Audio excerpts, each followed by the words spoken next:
Christian Thalai Paul Tui Ko Tang branch member te kanal pa Isu Krista Hinin Chibai kan buk chiwa kum sang hi som hi pakhat le sang hi som hi pani chunga KGP ten kum puan thu pui kan zia tur Christian chung kwa upa lalun puya thla sen zia chu avoi khatna tan kan zir ho dona kum dang anga zir ho na nei thei ni lo wangin KGP YouTube channel kaltangin kan zir dona member ten ngai hu le zo turin kanin ngen ani tuntruma kan zir tur hi a then khatna Christian chung kwa chu ti ania ta chuan Bible chang ron tarlan ania chu kan share lang ma sange Genesis bung khat chang som ni pariat atang som thum pakhat le Malaki bung ni chang som panga thu hi ania pathian le pathian him sharing ni ngai thang Genesis bung khat chang som ni pariat tin pathianin anmani mala soma pathian vekin amnera chitam takha lokungin leilung hi lo katula in thu thuin omtiro u tuifin riat saha chunga te chungleng sawa chunga te thil nungleya bukwa ka kalzong zong chunga te thu nei go ro u atia tin pathian vekin ngai ti u leichung zong zong khai chi nei om tin reng le thing tin reng thing chi nei ra om na te chu ka pe chu ani in cho ta na nianga tin leya satin reng ne na te chung reng so tin reng he na te leya bokwa ka kal nun na nei tin reng he na te an cho ta ning sing tin reng ka pe ani atia ti chuan chu tiang chu alo ni ta a tin pathianin thil siam tin reng chu ne na ngai te tha ati me ma ti chuan kai lam ma oba jing lam ma om boka ani rup na chu Malakia bung ni chang som panga nun na chi nein kum khata asiam la fem ni enga nge kum khata asiam chi kha pathian ngai sak azong ani chi kha pathian ngai sak azong ani achung thu chiang nge Christian chung kwa shilfia na shang auma shilfia dan ai lang lo hlom Reven Valal zo la chuan Christian chung ko ni phung chu Christian dana in nei na in chung kwa asiam sa ko dong pathian bilova lali su chau chandam te pom tu chung kwa te ti na shilfia Christian chung kwa chu chung kwa mi pathian ne na in zom na ne ya lalpa mai cha mitlova vong nung tlat tu om na chung kwa apiang hi Christian chung kwa ni tin Reven Valal bela chuan soi ve thung Isu Krista lalle chandam tu poma lungphu manaya ama Paul thin chung kwa hi Christian chung kwa tin kan soi thayang Christian chung kwa chu har sabna le beidon na in achim lo felle in ni taka omna chung kwa chau nilovin har sabna le buena in alen vel na ka po pathian ju ram thi te hi anni mizo Christian tambel hi Christian chung kwa ania Christian chung konun da tura ero kan khen chin ai nang lo chung ni na lang atia hetilaya hian karil ru ron khoi deuh mai pakhat oma Christian chung kwa chu har samna le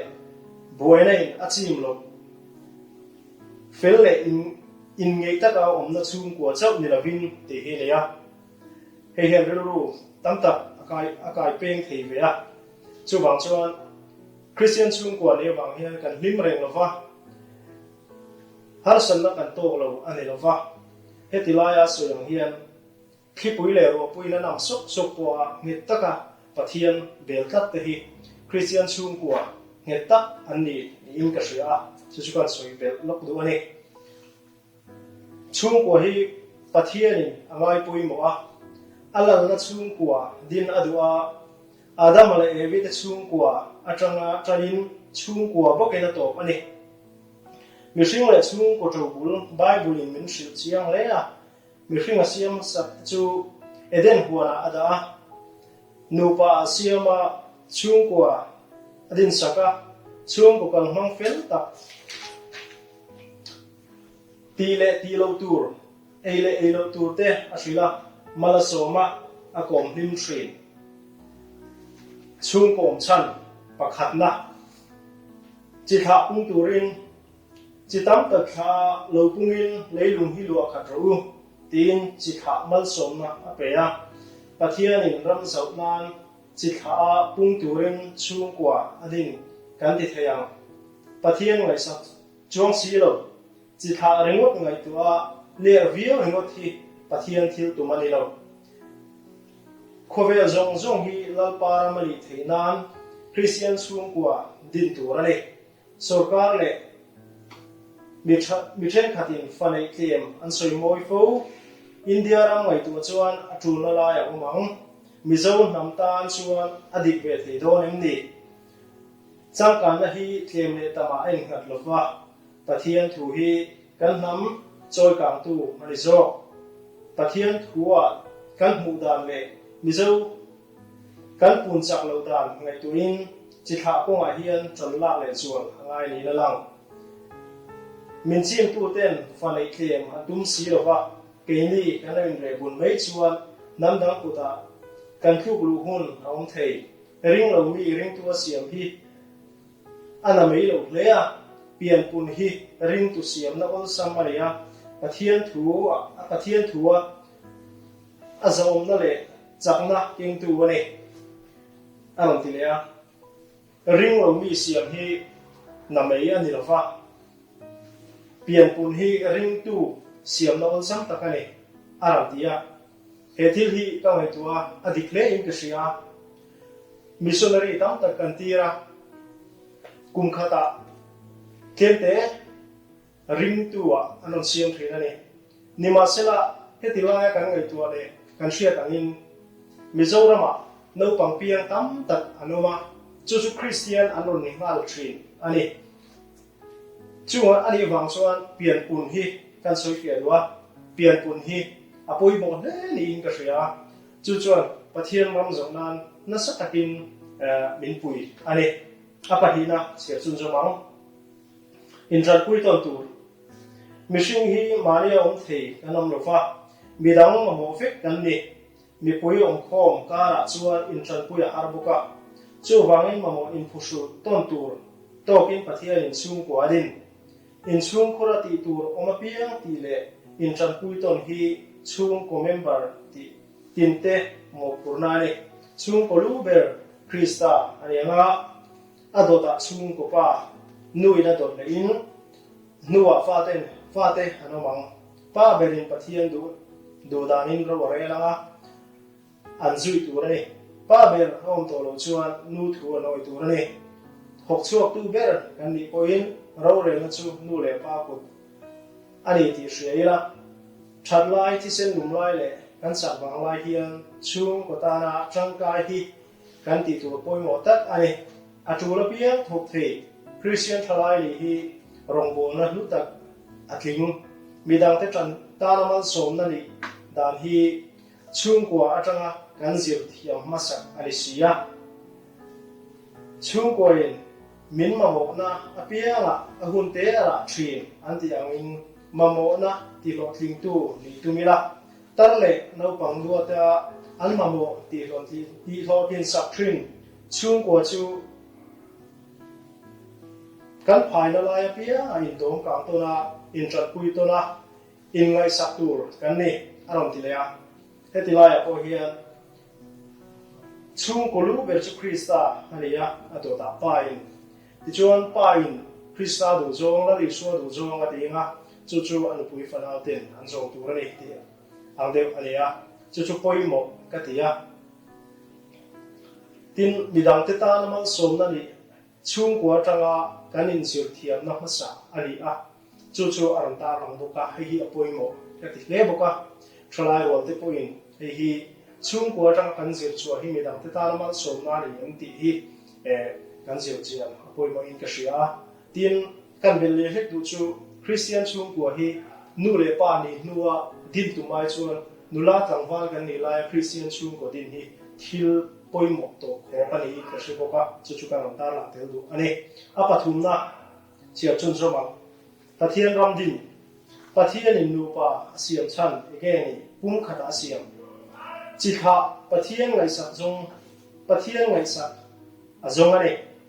tin malaki abung hi chang som panga khan kan muwa chi kha pathian ngai sak azong ani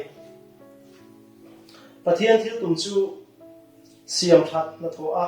aram din ania chumi kan ti theinan chuan thiam na chen na le chung kwa min pe ani mi zong zong chan dama oma omna le thutaka shia ado wangin chanchin tha shil hi thu poi berani chul amasaro tu zo da masa olfo chu wangin pathian du zong nge ni ti shia da chul thin Isua na tir thalai wal ne na thu apek le a thi do na thuro chia chu khovel zong zong a kalula thil siam zong zong ne na chuan chanchin tha hi thil ro u ati ani midang ten chanchin tha an thil ve theinan chung kwa tangin inzir tir na pian chu pui tum a tha ati bokani chung kwa atangin pian chu pui tum a tha chu chung ko poimo da ani chung kwa chu engkim lo chuana ani hilaya chung ko thata din hi Christian chung ko chuan atumber ani lo fowa van chung ko tel tura din ani he ko ve hi chore lo te a kan om na tur ani wangin van chung ko kan ni dal thei laka in ham boy lu tuk lo poimo ko ve hi pian le thina lom le lungai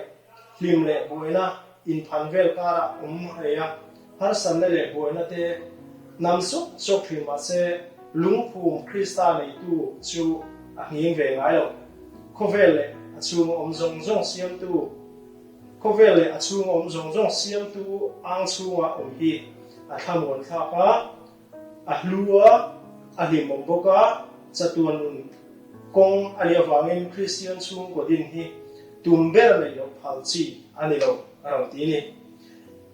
khovele achunga om zong zong siam tu ang chunga om hi a thamon kha ka